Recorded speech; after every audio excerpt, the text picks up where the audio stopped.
Greetings to everyone. I'm glad that you are here with me this evening to share what our experiences are with our own and friendly doctor, Dr. Jing Siozon.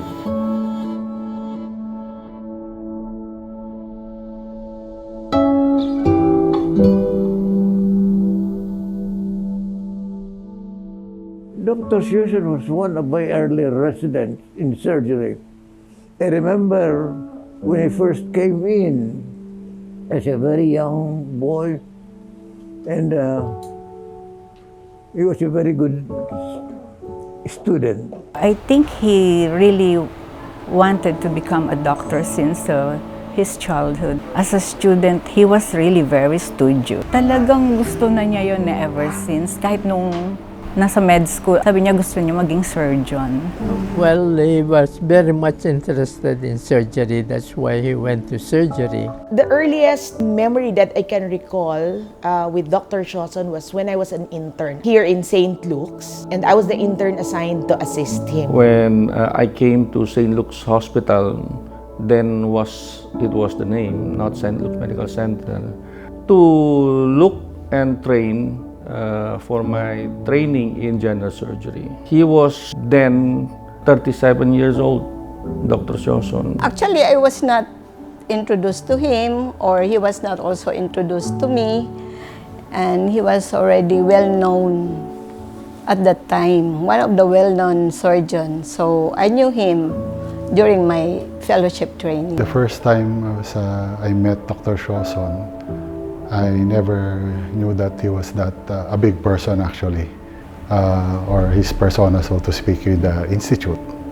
So I was a first-year resident at that time. Actually, hindi kasi kami aware dun sa life niya sa hospital, kung paano siya, not until nag-residency ako eh. I first met si Boss when I was applying for my residency in St. Luke's for the GS training program. Actually, the first memory I have of him was when I had my interview for my residency program. I met him when we were in pre-residency. Well, the first thing that comes into my mind when I hear the word Dr. Siozon is boss. Boss, as we fondly call him, he's very strict when it comes to work. I can describe him with 3 words.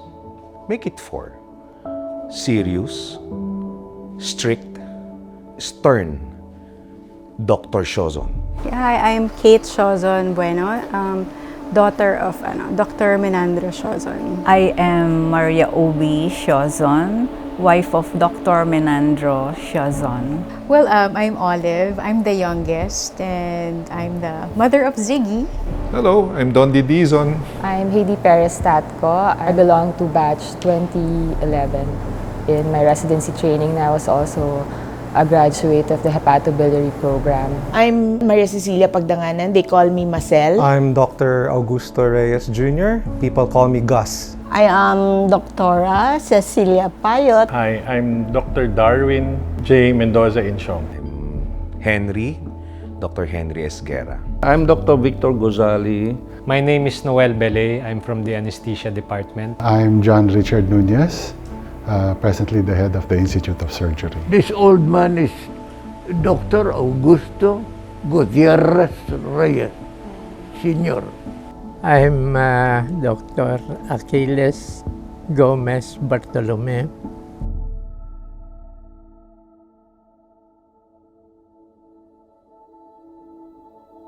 Jing, as we fondly call him. Jing was a clinical clerk at UERM Memorial Medical Center when I was his intern. I belonged to the batch of the last 5-year curriculum, and he belonged to the 4-year program and the first batch. So 1973 was the start of everything. When he finished his surgical residency, well, I think he has a family to support. That's why he didn't undergo any more residency in urology and went straight to consultancy in general surgery. He finished his surgical residency in St. Luke's Hospital. That's why I knew him from the start. And he is an avid worker, a true and true doctor surgeon. I would say he makes his round early. He finishes the day making rounds and reporting to me whatever needs any help among the patient. Well, my dad, he's actually, a selfless, generous hero. That's how I see him. He was young, he was handsome, but a very low-profile young surgical consultant at St. Luke's. And somebody recommended I actually apply in St. Luke's Medical Center. For some reason, I applied. I was actually interviewed already by the former chairman, Dr. Harn. And I think I was also interviewed by Dr. Gadi, who was a training officer at the time. But later on, apparently, there was a change. So Dr. Estrellado became head and Dr. Siozon became training officer. And I was surprised that it was actually in the operating room. And I was the only one taking the exam together with Dr. Siozon, who was watching over me. They forgot to call me. And somehow, hinabol ako. And they decided to still give the examination to me. But yun na nga, one-on-one kami ni boss at that time. And that was my first encounter with him. And I found out that he was the new training officer for the department at the time. And that was my first time I met him actually. I remember Dr. Minda Perez, Dr. Esguerra, and I think it was Dr. Chong who was interviewing me. And then for a brief moment, Dr. Esguerra stood up and Dr. Siozon came in and sat down in his place. And I was like, my mind was racing and I was thinking, oh no, si boss, what am I gonna say, what am I gonna do, what is he gonna ask? But he just sat there, he just listened to how I answered the questions. He was very calm, he was, he had an aura, his presence was undeniable. So I was also, I became calm, I was able to answer the questions. But I was waiting for him to ask me something. He didn't ask me anything, thankfully. But, well, it went well naman. The interview went well. You know, when you have your criminals and then you're presented to the media, you know, in a row, you're like wearing all orange. It's like that, no? So you're in a row. So we presented to Dr. Siozon. So they mentioned that he was the boss and everything. So we were intimidated, definitely. But, you know, knowing boss, he welcomed us with all arms. So after that, it's gone. So it's normal na. But very first time, it was intimidating because you're presented to the chairman. He was a chairman that time, I guess, after Dr. Bartolome. I think that was the first or the second year of his chairmanship at the department, now the institute. So we did not get any briefing or any, so to speak, warning or about who are the persons that we have to know. But we treated everybody the same, or I treated everybody the same. And it was only in the course of my residency program that I got to know, so to speak, his total being or who he is in the Department of Surgery at that time. So doon ko lang nakita na, boss pala yung tawag, ganito pala siya, ganun. Having helped so many people in the hospital, in the surgery department, made him earn that. You know, we used to have TO rounds every week, which he created it. So we have a didactic portion and of course the surgical technique and practical aspect in the operating room. You must put up to his expectations as a resident, more so as a consultant. He was really very strict, very meticulous. But off, so to speak, the OR or when you're not in the OR, he was very kind, very pleasing, you know, a jolly person when you talk to him, especially when you're in the lounge or even in the Coffee Island at the time with a restaurant at the driveway of the St. Luke's Medical Center. He's a very friendly guy. very accommodating. So I guess with that said, He's really just very approachable person. He was very non-intimidating. He was very approachable. Tapos mabait siya. He would teach an intern. He was very fair. He was open to the idea. He kind of assured me that if ever I get accepted, he sort of said that he'd give me a fair chance of training as a surgeon. In spite that, lightness, mood, when you ask something about, so for example, sir, I have this patient and everything, automatically serious yon.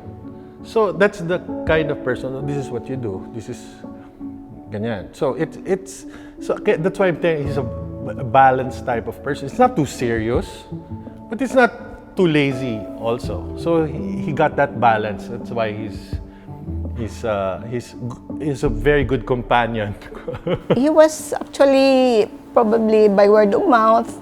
He just referred patients to me for cardio clearance when I already started my practice as cardiologist. Pag nakita mo siya walking along the corridor when I was an intern, I was so amazed with him. Because laging nakabantay sa kanya yung senior residents lang noong time na yun. There were 2 or 3 residents going with him when he's walking always. When he walks, his body is so straight, parang nakaangat na ganyan. Pag naglalakad siya, nakatingala, ang tingin mo talaga siya parang dignified. No? And when you see the guy walking around the hospital, you really will respect him for what he looks like and when he talks. In his own ways, ayun na nga, he'll touch your lives. Touch each other's lives, no? Na minsan in more ways than one. And he was just there, no? Ready to help out in his own little way. In terms of being a surgeon, being a doctor, treating your patients, treating your colleagues, making sure you do not have that crab mentality in bringing other people down, trying to help people when in need. That's one aspect also that I learned a lot. No? Kumbaga, when people ask for your help, you really respond anytime. I was already a consultant at the time and my father-in-law came in with a ruptured appendicitis. Siyempre, automatically, hindi sa akin yun, di ba? Kamag-anak. Sabi ko, boss, si father-in-law, pa-admit ko sa'yo, mukha appendicitis. Sige, pasok mo na sa OR. So when we were in the OR, sige, naka-prep na, naka-drape na. O boss, okay na. Sige, umpisahan mo na. Until wala. Natapos yung operasyon, hindi na siya nag-scrub. Nandun lang yun sa likod ko, aligid, no? My wife was diagnosed to have a breast cancer. And the family wanted to consult and be operated for my wife in the US. You have to get an appointment first in the US hospital in order for them to be able to see you. So what happened, I decided to cancel our trip. Instead, I called up Dr. Siozon. That was 1 o'clock in the morning. And then I told him, sir, I'm not going to the US. I canceled my trip. I want you to do the surgery. That was Sunday morning, 1 o'clock in the morning. I was surprised. He hesitantly, immediately say, yes, I will do it. I will do it. When do you want to do it, sir? And you know what he said? Later, 8 o'clock in the morning. That was a Sunday. Schedule it muna sa OR, sabi niya. You know, I cannot believe, how this guy, he was the chairman, and he did that instantly, answering me and put it, okay. At 7 o'clock in the morning, he was already at the OR, waiting for us to go to the operating room. You know, that was indeed a real friend, a mentor. I don't think anybody will do the same. He will open doors for you. He will let you go inside. And I guess yung fears yung parang apprehensions ng mom ko, ng parents ko na 21 males, tapos ako lang yung babae, he would always extend yung reassurance niya sa parents ko na I will be taken care of. He accepts naman everything eh. So, no problem, ganyan. And then, sometimes he's the one who updates me eh. Oh, na lang magpa-follow up sa'yo. Something like that. So, up to the very last, that communication is still open. Up to now, I'm still very thankful for Dr. Siozon entrusting his patients to me and for believing in me. He is always happy to help. He's always happy to share his expertise. In fact, even with social service cases, he is happy to scrub in when called in to help. Very often, our patients would commend him. In fact, a number of our patients have seen other doctors and they have experienced why Dr. Siozon stands out. Despite the reputation of being the boss, he remains to be grounded. He was so kind to his patients and their relatives. In regards to the surgery of the patients, he did not mind whether it is a very complicated or a hard surgery. He was the one who told me when there are patients who is really needs your expertise and you're able to help your best na magawa mo sa pasyente, and then walang maibayad yung pasyente. Ito yung isa natutunan ko sa kanya. Sabi niya, sige, bibigyan ko na lang kayo ng discount. So, una gagawin niya, 75% na lang, babawasan 25%. Tapos, hindi pa rin kaya. Ginawang 50%. Hindi pa rin kaya. Talagang sagad na. Sasabihin ni boss, okay na ho. Pagka nagkaroon na lang kayo, sa kanya na lang ako bayaran. Merong mga moments siyang ganun. He's compassionate to a point na pag talagang walang kaya, kung pwedeng ibigay niya, ibinibigay na niya. May mga pasyente pa nga si boss na pagka sinabi na niya, biglang tumatayo at yayakapin siya eh. Sugat mo. Okay na. Gumagano lang siya. Wala akong problema yan. Okay. Gaganon siya. Tapos alis na kami. Well, with me kasi, since I was a single mom, so he helped me with financial stuff and everything else. Yung sa kay Ziggy and everything. So that's how generous he is. Since na I'm already old and everything else, he's still there to help me. Para nga gumanda yung mga activities ng residents and interns before. Nag-aabono yan si sir. He would help us with our projects, and he's very appreciative also of what you have done, and he would parang reward all the residents, not only me but all the residents from surgery and the other departments. During the time when I was a new consultant, a couple of years being a consultant, kuminsan niyan, bigla na lang susulpot sa akin pagkasama ko siya. Sabi niya, bata, kamusta ang practice? Well, okay lang sir. May mga pasyente. Kaya lang, puro cardio. Anong cardio? Mga cardiology. Anong cardiology? Puro card.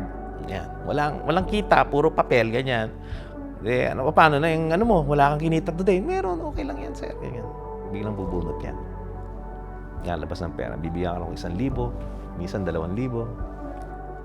Sabi ko, sir, okay lang yun. Kailangan mo yan, bata. Nag-umpisa ka pa lang. Thank you, sir. Tamang-tama, wala akong pang-gasolina. Naku, hinihintayan ng mga co-residents kong lalaki na sako-sako. Si boss would bring mga coolhan na shoes, Lacoste na shirts, neckties. Dinadamitan niya sila lahat. Not only to the doctors, the medical trainees, to the nurses, even to the nursing aides, security. Pero there are times that we would eat out. Siyempre, lahat ng residents, tuwan-tuwa niyan kasi parang field trip at the same time, food trip. Nag-start siya as a vet eh. Parang residency yun. Tapos parang sabi niya, papasa ka ba sa in-service? Sabi ko, sige, pag pumasa ako, bilang mo ang Mini Cooper. Tapos sabi niya, sige. So feel niya siguro hindi ako papasa. Tapos nung pumasa ako ng in-service, sabi ko, Papa, Mini Cooper. Ayun, napilitan siya. He gave me a condo in Wonshang. So that's my favorite gift kasi it helped me a lot. Like, ngayon, parang pinapa-rent ko siya. So it helps. Yun. Palabigay, kahit nung married na kami, dito, yung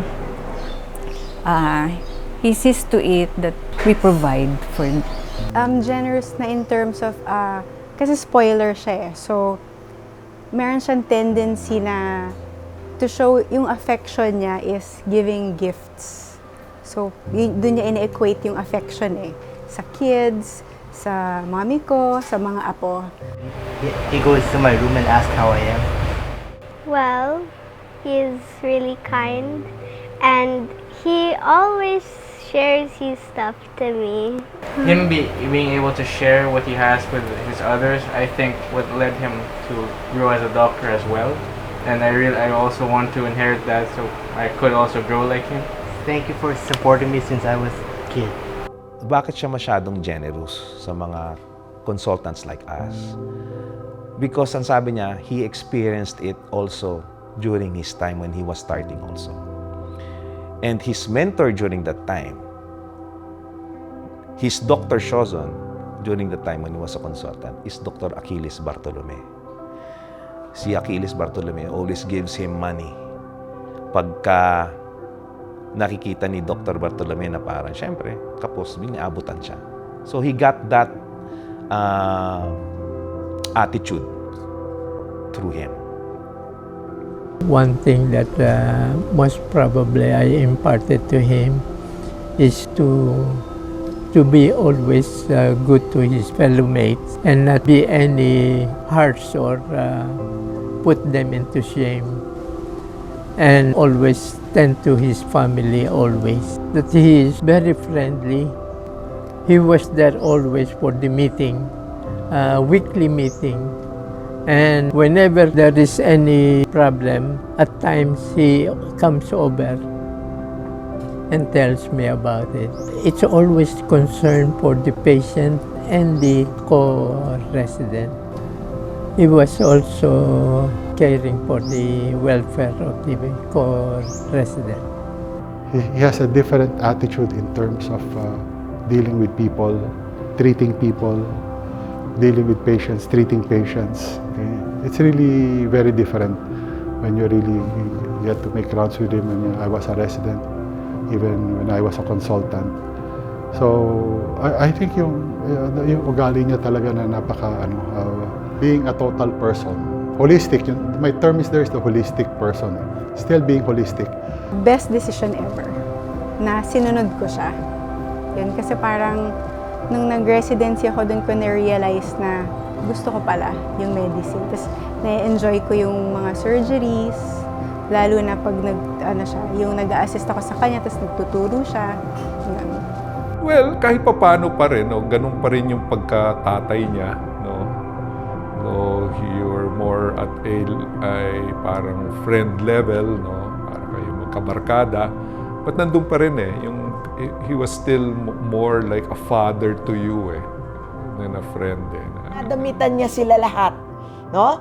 Ako, believe it or not, kasya sa akin dati mga damit ni Dr. Obi. So I would get some cocktail dresses also from Dr. Obi. So tinuturuan niya kami not only skills, like I said, no, but he would teach us how to be presentable, how to act accordingly.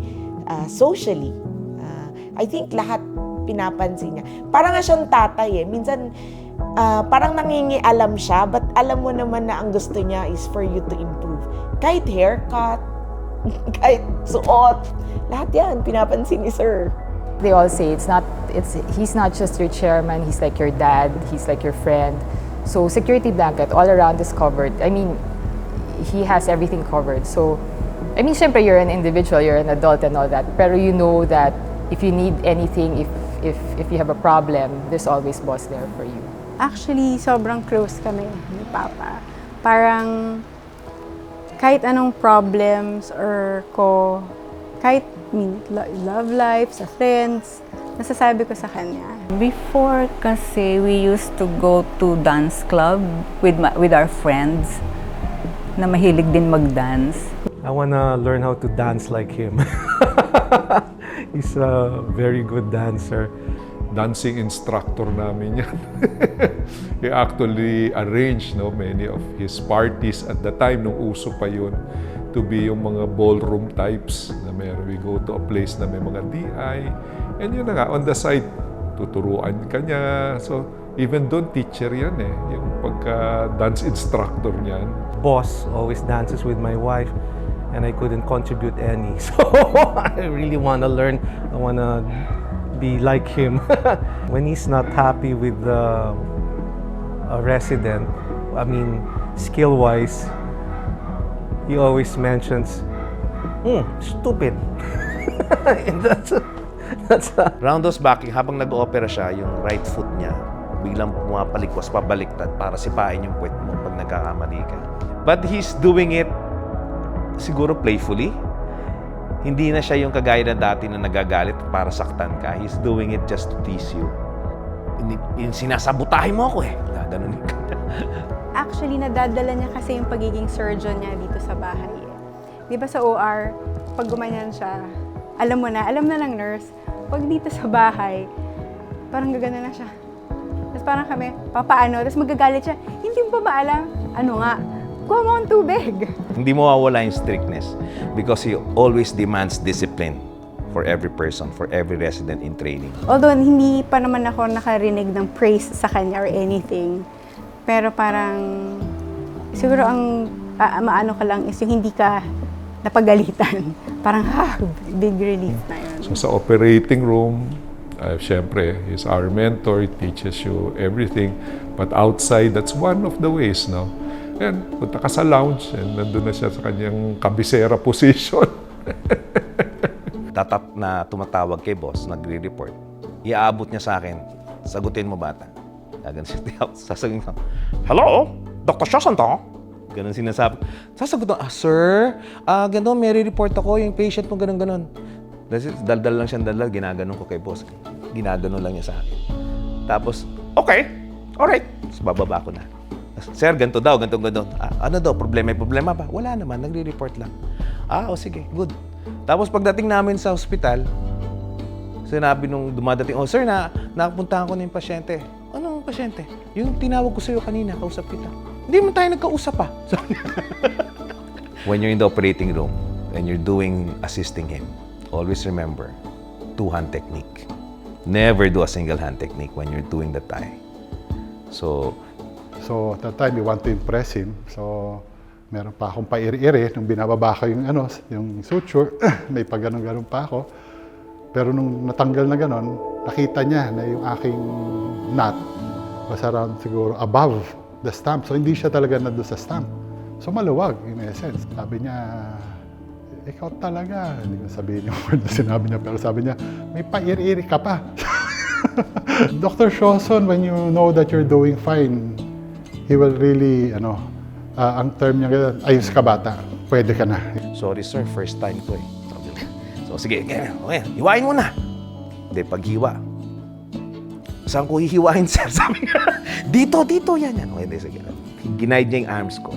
So nung nagawa ko siya, my first surgical case is a hemorrhoidectomy under him. And I was so amazed by the procedure. Ang ganda ng result. Siyempre sa UE, so ang dami niyang mga kilala doon. So parang tatawagin niya, kalika dito, tuturuan kita ng knot tying, ganyan. So hindi ko talaga magets. Umiinit na yung ulo niya, ganito lang. Pero true enough, pag ER call, ikaw, first line is yung clerk. So parang, doon ko na-appreciate. Buti na lang, tinuruan ako ni Papa. Pag nagra-round siya sa mga patients at the patients keep on talking to him, and tapos na rounds na niya, nabigay na niya yung treatment, nakamusta na niya, sabihin niya, alright, okay na yan, see you tomorrow. And I think that's really what I miss most. Kaya minsan ngayon, pag pupasok ako sa OR and I stare into the lounge, parang buntong hininga ako. Na only then that again, you realize na wala na siya.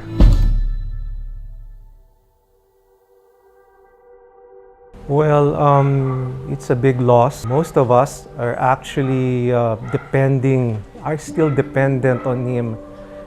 And when every time we have difficult surgeries, he's the only person to come in mind. When I found out, I immediately called my wife. Sabi ko, Mami Faye, wala na si Ninong. So, I'll go straight to the hospital. So I went straight and went there. I wasn't even sure nga kung gusto ko pa siya makita sana eh. Because I wanted to keep that good memory of him, the way I know him. Actually nga, a few days earlier, I really wanted to visit him in the ICU. But Dr. Moran actually had the chance to visit him, I think if not that day or day before. Sabi niya sa akin, Don, wag na lang. No? Baka lang kasi parang you don't want na maalala mo yung makikita mo. But fortunately, I think when I got there, I think you had that, or people had the chance to kahit pa paano fix him up, no? A bit. Talaga bang wala na si boss? Wala na ba si Ninong? Siguro lang we're very selfish, no? Letting you go. But I think you've gone through a lot. And maybe it's about time, no? Na makapahinga ka na. And I think your memory will continue, and we will never really stop loving you, no? Even when you're away. Something really big is missing in this house. Yun ang feeling namin, lahat kami. Wala na yung mga nadidinig naming usual joke niya. Kung hindi pa kay Kate, hindi siya magpapa-admit. Kasi nag-aano na siya noon, sipon and fever. Pinapagalitan na namin siya na magpa-admit ka na. Pero yung day before, yung day na nagpa-admit siya, nag-chills na siya nung morning na yun eh. That time, nakauwi na ako eh. I was there. Pero sabi naman nila parang nag-okay. So, umuwi na muna ako. And then after 3 hours, tumawag uli si Kate na yung kanyang BP, bumababa na talaga.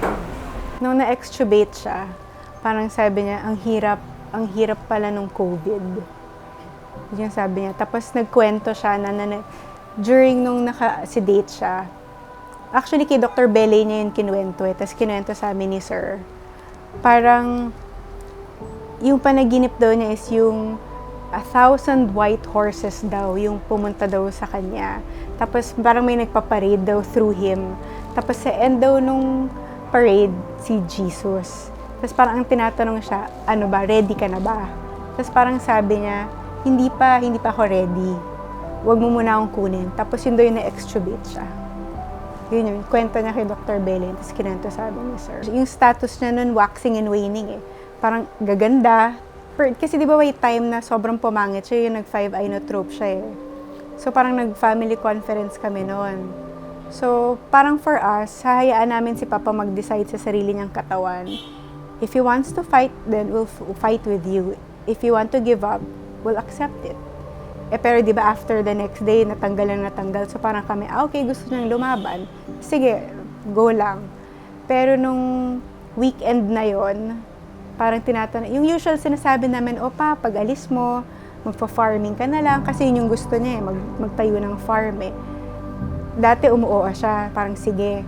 Nung Saturday yun, sabi niya, umaayaw na siya. So parang, nung ko na-feel na, shit, bibigay na ba to? Yun na nga, nung Monday morning, kausap ko nga si Rod, na nag-VTAC si Papa. Sabi ko, okay, ito na yun, it's the day. Yun na, tinawagan ko na sila lahat. Sabi ko na, anytime today, baka mawala na si Papa. So, yun yung day na pumunta kami. Pinayagan kami ng ICU na sabay-sabay lahat sa loob ng yung room ni Papa. So, sinabi na namin, gusto namin sabihin na if you want to let go, it's okay. But if you want to fight, fight pa rin tayo. Kinakausap siya ni Mama, umiiling na siya eh. So, parang, sige, fine.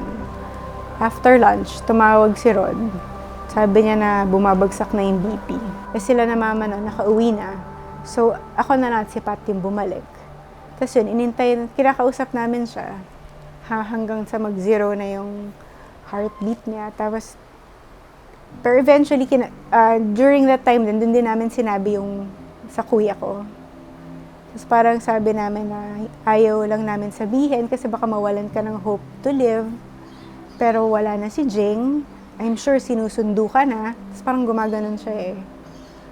Na parang wag ka sana magalit na hindi namin sinabi, ganyan. Tapos parang, nung sinabi na namin lahat ng sinabi niya, parang nagbuntong hininga siya na, hi, finally. Parang, parang ganon. Ganon yung expression na yun. Siyempre, yung presence na yung, di ba makulit yung tawag ng tawag na wala lang, kakamustahin ka lang, so yun yung nakakamiss. Tapos, yung nakakamiss yung magpapasundo siya para mag-rounds, tapos sasabayan mo mag-rounds, tatambay sa pantry, magki-clinic, yun, nakakamiss. If you're in pain and if you want to rest, sinabi ko, Papa, it's okay. I mean, hindi ako magagalit sa'yo na nag-give up ka kasi for the longest time, nag-fight ka eh. Pero I think parang, okay na Papa, it's okay. You can rest now. Yun. Sabi niya, be strong at be happy. Yun yung huling sabi niya sa akin. We were naka-video call habang while his BP was going down. Na naka-tape na yung mata niya. And we can see him struggling. And I was having a hard time talaga looking na parang, shit, hindi ko kaya to. Ang sakit. Parang, he doesn't deserve this. He doesn't deserve this way of death. And it was very, very heartbreaking. My sister, naka-video ko lahat. Yung sister ko habang nagdadrive, she was shouting, Papa, Papa. And she looks like she can't drive anymore just looking at the video. Talagang nagmamadali siya pumunta sa St. Luke's and then sabi ko, oh no, what's happening? Do we deserve this? Those of you who were lucky enough to be handled by him, or those of you who were lucky enough to have assisted him, you should treasure that because wala nang boss na gano'n. Swerte pa kayo. I feel sorry for those who won't be able to see how he worked, how he was. Kasi ako, I feel very lucky to have met him, to have trained under him. Pero nung unang time na nalaman ko yung balita, I called him. Sabi ko, sir, palakas ka. Marami pa tayong gagawin. Nagsasalita pa siya noon kasi hindi pa siya naka-intubate noon eh. Hindi masyadong yung in-expect ko kay Dr. Siozon na madadali natin to, bata. Hindi ganon yung madadali natin to. Yung mahina na kasi hirap na rin siya eh. Tapos nung na-intubate siya, naku, wala na. Then that's the time I started crying.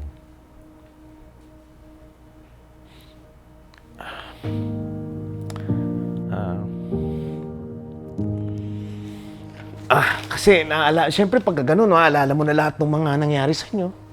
We got surprised because, first of all, what we knew was his son who was sick ahead, I think. And then he and his wife also could not do anything but to pray, because the severity that caused the death ahead of his son can be with him next in line. So everything was given in terms of what regimen to supposedly prolong his life. Up to now mahirap, di ba? Parang dadaan ka dapat ng pantry, wala na pala siya doon. Laging umiikot sa mind ko. I wanted, not now, but I wanted to see him retire. And so when he retires na, nandun lang siya sa bahay, I was looking forward sana to visiting him at home, bringing him something. Alam mo yung wala na sana siyang posisyon, wala na siyang to show him na how much I appreciate him as a person. At daya ni Sir, umalis na. When he was extubated, I was able to talk to him, and he shared his experience with Jesus. He told me that he saw Jesus, and that Jesus was going to take away all the toxins in his body. And he told me that we still have a lot of cases to do, and we still have many things to talk about. So that reaction was really serious, in the sense that we felt very bad, especially at the point where I started to know that his lung problem would come and go, and it became severe. But, you know, we have to accept things. That's why I said, maybe before we started here, the idea of what I believe in, compassionate care. That is between you, the patient, and our Creator already. Because you are not God. You are not the only doctor. The one up there will call the shots. It's up to the patient to learn, and the doctor to learn to accept that that is the beginning of the end. Not an easy job for life to go on.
After the surgery outside, I always say that is good work.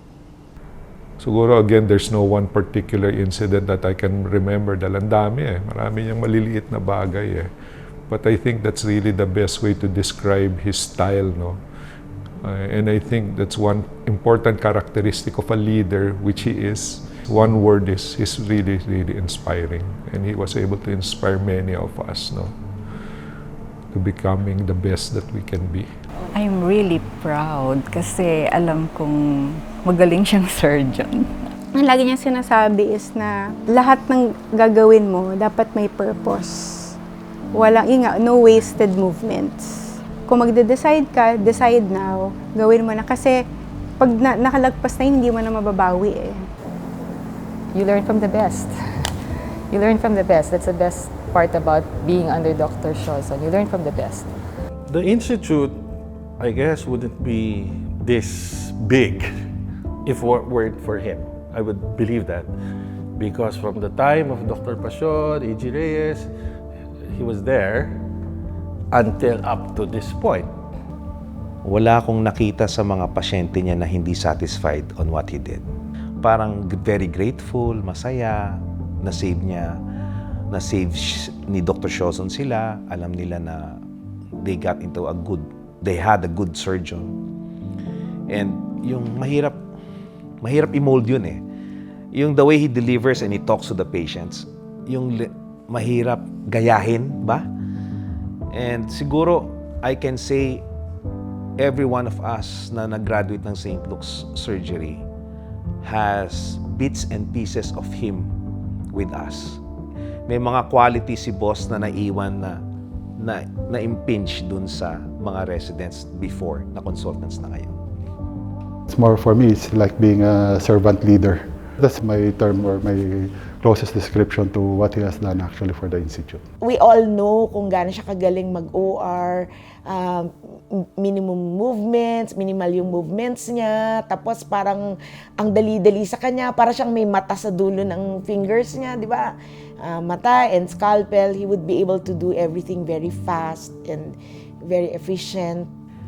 So, sobrang liit na hindi kasya yung mga instruments niya. Meron siyang sariling instrumento na binigay sa kanya, na pinagawa niya kay Dr. D, his favorite anesthesiologist. Maliliit na retractors, 3 for that matter, na magagawa mo lang yung cholecystectomy with that retractors. Pag wala yun, hindi mo magagawa. That is Dr. Siozon's technique, yung open cholecystectomy na napakaliit. Siguro mga 2 inches or 1.5 inch. Nagagawa niya yung cholecystectomy of that. Kung ma-share ko yun sa residente in the future, that would be great also. An expert surgeon. He is a perfect example of that. As simple as that, a perfect surgeon. An expert surgeon. As a mentor, he inspired his trainees. He is a great surgeon known for being meticulous, assiduous, thereby labeled as doing fast and accurate surgery with his skill and experience. I too was one of his patients when he did a mini-lap on my gallbladder lithiasis. I have referred my own patients to him for his care and expertise. Jing, we will miss your physical presence, but our memories will last forever. May you enjoy the peace and serenity of our Creator. Now, you have more time to spend with your own Son in heaven. More blessings to you and the rest of your family. Thank you, Jing. Good night.